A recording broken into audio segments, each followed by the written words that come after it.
শ্রী গুরুজয়। বন্ধুরা, আজকের ভিডিওর বিষয় হচ্ছে রাস পূর্ণিমার শুভ তিথিতে আপনারা আপনাদের মনের ইচ্ছে কিভাবে পূরণ করতে পারেন সেই বিষয় নিয়ে। রাস পূর্ণিমা খুবই শুভ একটি দিন, পবিত্র একটি দিন। এই দিনের এনার্জি অনেক হাই, অনেক পাওয়ারফুল এবং বিশেষ বিশেষ দিনের মধ্যে এটিও একটি বিশেষ দিন যে দিনের এনার্জি অনেক হাই থাকে। যার জন্য এই দিনে আমরা যদি কোনো ইচ্ছে পূরণের টেকনিক করতে পারি বা কোনো শুভ কাজ করতে পারি, কোনো আধ্যাত্মিক কাজ করতে পারি, তাহলে ডেফিনেটলি আমরা অনেক বেশি পজিটিভিটিকে অ্যাট্রাক্ট করতে পারি আমাদের জীবনে এবং আমাদের জীবনের সুখ বলুন, স্বাচ্ছন্দ্য বলুন, ইচ্ছে পূরণ বলুন, সমৃদ্ধি বলুন, সবকিছুই কিন্তু পজিটিভিটির হাত ধরেই আমরা পাই। তাই পজিটিভিটি সবসময় আমাদের খুব প্রয়োজন। পাশাপাশি এই বিশেষ দিনে আপনি কোনো মনস্কামনা নিয়েও এই টেকনিক বা টোটকা করতে পারেন। সেই মনস্কামনা আপনার পূর্ণ হওয়ার চান্সেস অনেক বেশি থাকে। তো কি করবেন, কিভাবে করবেন সেটি জানতে পুরো ভিডিওটি দেখুন। ভিডিওটি ভালো লাগলে অবশ্যই একটি লাইক করে দেবেন, বন্ধু বান্ধবের মধ্যে ভিডিওটিকে অবশ্যই শেয়ার করে দেবেন।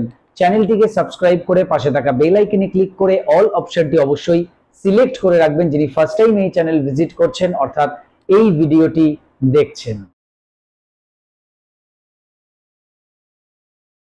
স্যার, ওই বেরোনোর সময় যে বাড়ি থেকে বেরোনোর সময় পদে পদে বাঁধা পেতাম, আপনি দুর্গাপুজোর যে রেমেডিটা বলেছিলেন যে মাথায় ঠাকিয়ে দুর্গা দুর্গা বলে ডান পাটা বেরিয়ে বেরোনোর সময় বেরোতে বলেছিলেন, তারপর থেকে কিন্তু আমি খুব স্মুথলি কাজকর্ম করতে পারছি স্যার। Thank you.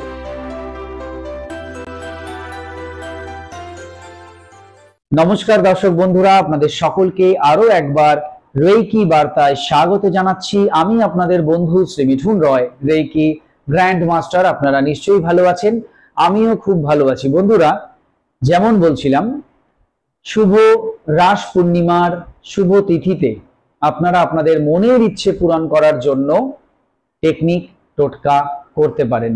আজকে সেই বিষয়েই এই ভিডিওটি বানাচ্ছি।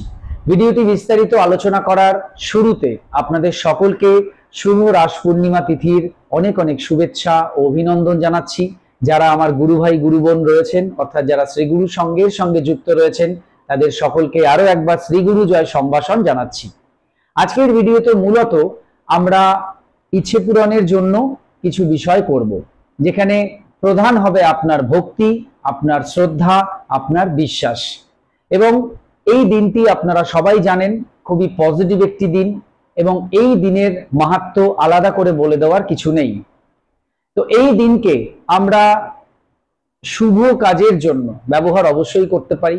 আপনি আপনার বাড়ি পূজা অর্চনা করতে পারেন, আপনি মানুষকে দান ধ্যান করতে পারেন, আপনি মানুষের জন্য কিছু করতে পারেন, আপনি কোনো আধ্যাত্মিক কাজকর্মের সঙ্গে যুক্ত থাকতে পারেন, আপনি কোনো মঠ আশ্রমের সঙ্গে যুক্ত থাকতে পারেন, কোনো মন্দিরে কোনো পূজার সঙ্গে যুক্ত থাকতে পারেন, আপনি নিজের বাড়িতে কোনো পূজা অর্চনা করতে পারেন। অর্থাৎ পুরো দিনটাই খুব ভালো একটি সময়, খুব ভালো একটি দিন, যে দিনে আমরা যদি ঈশ্বর সাধনা করি বা ঈশ্বরের নাম গান করি বা পজিটিভ থাকার চেষ্টা করি, মানুষের ভালো করার চেষ্টা করি, সবটাই কিন্তু সেই ঈশ্বর সাধনাই হলো, ভগবানের নাম গান করাই হলো। ঠিক আছে? তো যাই হোক, এটা হচ্ছে এই দিনের একটা বিষয় আমি আপনাদের বলে দিলাম, ওভারঅল বিষয়, যে আমরা একটা স্পিরিচুয়ালিটির মধ্যে যদি এই দিনটাকে কাটাতে পারি, স্পিরিচুয়াল বিষয়ের মধ্যে, তাহলে সেটা অত্যন্ত ভালো। এবার এই তিথির যে টাইমিং সেটা ফার্স্ট বলে দিই। পূর্ণিমা শুরু হচ্ছে 4th নভেম্বর 2025 টিউসডে অর্থাৎ মঙ্গলবার রাত্রি 9টা 23 মিনিট থেকে, অর্থাৎ আজ রাত্রি 9টা 23 মিনিট থেকে পূর্ণিমা শুরু হয়ে যাচ্ছে এবং এই পূর্ণিমা শেষ হবে পরের দিন অর্থাৎ ওয়েডনেসডে অর্থাৎ বুধবার 5th নভেম্বর 2025 সন্ধ্যা 7টা 8 পর্যন্ত। এই হলো পূর্ণিমার সময়। কোন দিন এই টোটকা বা টেকনিকটি করবেন সেটি হচ্ছে বুধবার আপনি ঘুম থেকে সকালে যে উঠলেন, পূর্ণিমার মধ্যেই ঘুম থেকে উঠলেন, পূর্ণিমার মধ্যেই সূর্যোদয় হচ্ছে, তো আপনি টানা সন্ধ্যা 7টা 8 পর্যন্ত পূর্ণিমা তিথি পাচ্ছেন।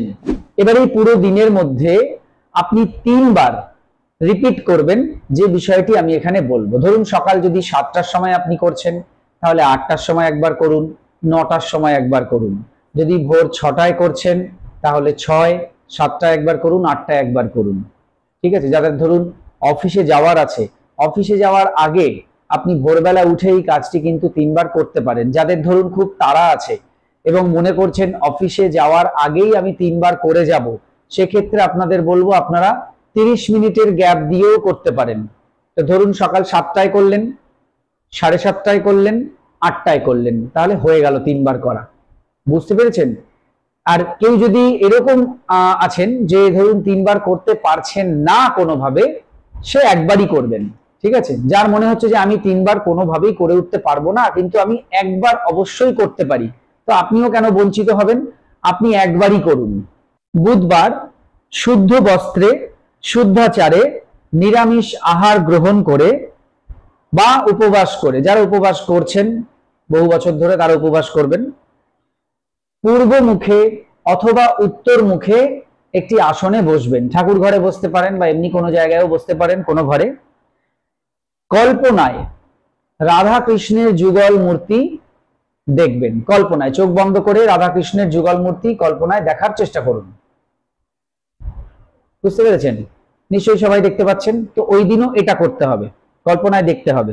আর যারা ধরুন সদ্গুরুর দীক্ষিত বা কোনো গুরুর দীক্ষিত, দীক্ষা গ্রহণ করেছেন, তো তারা তাদের সেই গুরুকেও কিন্তু কল্পনায় দেখতে পারেন। নয় আপনি রাধাকৃষ্ণের যুগল মূর্তি দেখুন কল্পনায়, না হলে আপনার গুরুকে দেখুন, যিনি আপনার গুরু, মন্ত্র গুরু, তাকে দেখুন। দেখার পর 3বার বলুন জয় রাধে, জয় রাধে, জয় রাধে। তারপর 3বার বলুন জয় শ্রীকৃষ্ণ, জয় শ্রীকৃষ্ণ, জয় শ্রীকৃষ্ণ। আর আপনি যদি দীক্ষিত মানুষ, তাহলে একদম শুরুতে আপনার গুরুদেবের নাম স্মরণ করুন, বা আপনাদের সেই আশ্রম বলুন বা সেই মঠে বলুন, সেখানে যে নিয়ম আছে আর কি। যেরকম ধরুন আমরা শ্রীগুরু সঙ্গের যারা দীক্ষিত, আমরা কিন্তু একজন আরেকজনকে যখন দেখি, গুরু ভাইদের সঙ্গে দেখা হয় বা গুরু বোনদের সঙ্গে দেখা হয়, তখন আমরা একে অপরকে শ্রী গুরু জয় বলে থাকি। ঠিক এরকম নিগমানন্দ সরস্বতীর যারা দীক্ষিত তারা জয় গুরু বলেন, অনুকূল ঠাকুরের দীক্ষিত যারা, তারা জয় গুরু বলেন। ঠিক একইভাবে যারা ধরুন বৃন্দাবনের যারা রয়েছেন তারা জয় রাধে বলেন, আবার অনেকে জয় শ্রীকৃষ্ণ বলেন।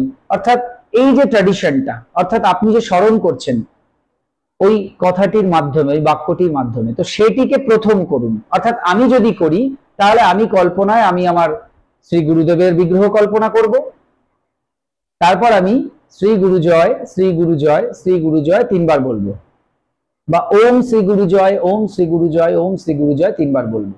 তারপর আমি জয় রাধে, জয় রাধে, জয় রাধে বলবো। তারপর বলবো জয় শ্রীকৃষ্ণ, জয় শ্রীকৃষ্ণ, জয় শ্রীকৃষ্ণ। তাহলে বুঝতে পারলেন তো আমি কি বোঝাতে চাইলাম? যারা দীক্ষিত তারা প্রথমে গুরুর ব্যাপারটা করে আসুন, তারপর এইগুলো করুন। আর যারা দীক্ষিত নন তারা সরাসরি জয় রাধে প্রথমে বলুন, তারপর জয় শ্রীকৃষ্ণ 3বার বলুন, আর কল্পনায় রাধা গোবিন্দকে দেখুন। বোঝা গেল বিষয়টা? এরপর আপনারা একটি মন্ত্র জপ করবেন, এবং এই মন্ত্রটি জপ করার শুরুতে আপনারা ভেবে নেবেন যে আপনাদের ইচ্ছে পূর্ণ হয়ে গেছে। একটি ইচ্ছেকেই এখানে ভাববেন। তবে যদি আপনার এরকম মনে হয় যে আমার একটি ইচ্ছে এই মুহূর্তে ভাবলে হবে না, আমার 2টি বা 3টে ইচ্ছের খুব প্রয়োজন, সেটা খুবই দরকার, সেই ক্ষেত্রে তারা 3টে ইচ্ছে পর্যন্ত এখানে ভাবতে পারেন। স্টেপ বাই স্টেপ ভাবুন। আগে প্রথম ইচ্ছেটা ভাবুন যে সেটা ঈশ্বরের কৃপায় পূর্ণ হয়ে গেছে। তারপর দ্বিতীয় ইচ্ছেটা কল্পনা করুন যে সেটাও ঈশ্বরের ইচ্ছে পূর্ণ হয়ে গেছে। তারপর তৃতীয় ইচ্ছেটা কল্পনা করুন যে সেটাও পূর্ণ হয়ে গেছে ঈশ্বরের আশীর্বাদে। তারপর আপনি 10 মিনিট হোক বা 108 বার হোক বা 1008 বার হোক, গুনে গুনে ওম ক্লিম কৃষ্ণায় নমঃ এই মন্ত্র জপ করবেন। ওম ক্লিম কৃষ্ণায় নমঃ এই মন্ত্রটিকে আপনারা জপ করতে থাকবেন। জপ করার শেষে আপনি পারলে আরো একবার ভাবুন যে আপনার ওই 3টে ইচ্ছেই স্টেপ বাই স্টেপ পূর্ণ হয়ে গেছে। অর্থাৎ মন্ত্র জপের শুরুতে একবার, মন্ত্র জপের শেষে একবার ভাবছেন যে আপনার ইচ্ছে পূর্ণ হয়ে গেছে। এবং এই জপ করার শুরুতে আপনি একটি গ্লাসে একটু জল এবং তাতে একটি তুলসী পাতা দিয়ে রেখে দেবেন সামনে। জপ হয়ে যাওয়ার পরে সেই জলটা আপনি পান করে নেবেন। এখানে যদি আপনি রাধা গোবিন্দের কোনো যুগল মূর্তি বা কোনো ছবি ব্যবহার করতে চান, বা আপনার বাড়িতে ঠাকুর ঘরে সিংহাসনে রয়েছেন, তিনি রাধা গোবিন্দ রয়েছেন, সেক্ষেত্রে সেই ছবির সামনে বা বিগ্রহের সামনে বসেও আপনি এই পুরো কাজটি করতে পারেন। বা আমার যারা গুরু ভাই গুরু বোন রয়েছেন, ম্যাক্সিমামই সবাই শ্রীগুরু সংঘ আশ্রমেই সেদিন থাকবেন জানি, গুরুদেবের জন্ম উৎসব চলবে, আমিও আশ্রমেই থাকবো, নাকতলা শ্রীগুরু আশ্রমে আমার যে কাজ সেই কাজে আমি থাকবো। তো যারা বাড়িতে থাকছেন, যারা আশ্রমে আসছেন না, তারা গুরুদেবের বিগ্রহের সামনেই কিন্তু এই পুরো কাজটি করতে পারেন, নিজের জন্য, পুরো পরিবারের জন্য, মঙ্গলের জন্য, ভালোর জন্য। যারা অসুস্থ আছেন তারা বিছানাতে বসে বা বিছানায় শুয়েই কিন্তু মনে মনে এই বিষয়গুলিকে করতে পারেন। পিরিয়ডের ক্ষেত্রে বলবো আপনারা মনে মনে করতে পারেন, পুরো বিষয়টাই কল্পনা করে মনে মনে করবেন। যাদের অশৌচ চলছে তারা করতে পারবেন না, যারা কাল অশৌচের মধ্যে রয়েছেন তারা কিন্তু একইভাবেই করতে পারেন, সবকিছুই করতে পারবেন, যেহেতু বাড়িতে করা হচ্ছে, করতেই পারেন। তাহলে আশা করছি সবাই বুঝতে পেরেছেন। তো এইভাবে করুন। মেন বিষয় হচ্ছে মনের ভক্তি, বিশ্বাস, শ্রদ্ধা। তো এগুলো আপনাদের ডেফিনেটলি আছে আমি জানি, এবং আপনারা এই টেকনিক বা টোটকা করে উপকার পাবেন সেই বিশ্বাস আমার আছে।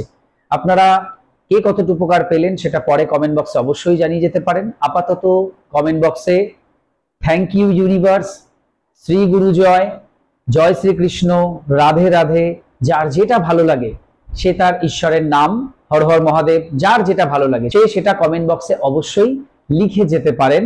সবাই খুব ভালো থাকুন, দেখা হচ্ছে আগামী ভিডিওতে। আজকে আসছি, নমস্কার।